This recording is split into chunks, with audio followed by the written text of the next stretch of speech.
Hi అండి, అందరికీ నమస్కారం. అందరూ బాగుండాలి, అందులో నేను ఉండాలి. ఆనపకాయ కర్రీ అయితే చేస్తున్నాను.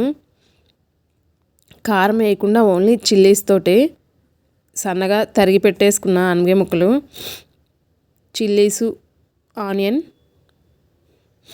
కట్ చేసి పెట్టుకున్న, ఇలా సన్నగా తరిగి పెట్టుకున్న ఆనపకాయ ముక్కలు,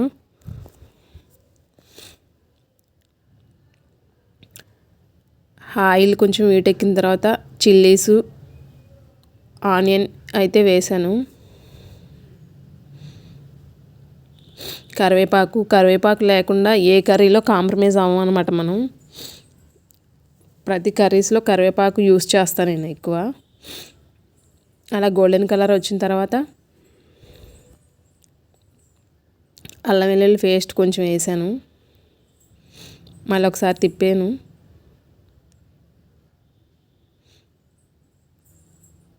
కొంచెం వేసుకుంటే సరిపోతుంది అల్లం వెల్లుల్లి పేస్టు. కట్ చేసి పెట్టుకున్న ఆనపకాయ ముక్కలు,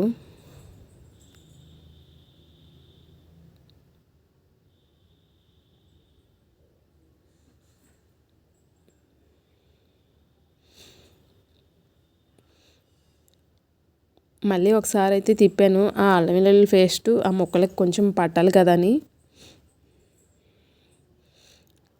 గల్లుప్పు అయితే వేస్తున్నాను. రాక్ సాల్ట్, గల్లుప్పు వేసుకుంటే నీరు బాగా ఊరుతుంది, కర్రీ బాగుంటుంది. పసుపు,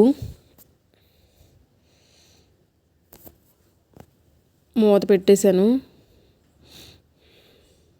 సో మగ్గిపోయింది అనమాట, రెడీ అయిపోయింది కర్రీ. కారం వేయకుండా ఇలా వండుకుంటే టేస్ట్ అయితే మాత్రం బాగుంటుంది.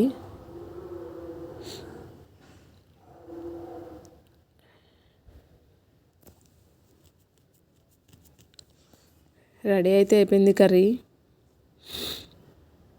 ఈ కర్రీ మీకు కూడా నచ్చితే ట్రై చేయండి. మీరు ఎలా వండుకుంటారో కామెంట్ అయితే పెట్టండి. కామెంట్ పెట్టే ముందు నా ఛానల్ అయితే సబ్స్క్రైబ్ చేసుకోండి.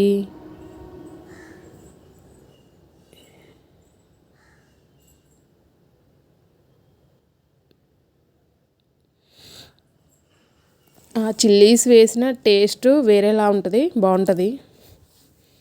నచ్చితే లైక్ చేసుకోండి, సబ్స్క్రైబ్ చేసుకోండి.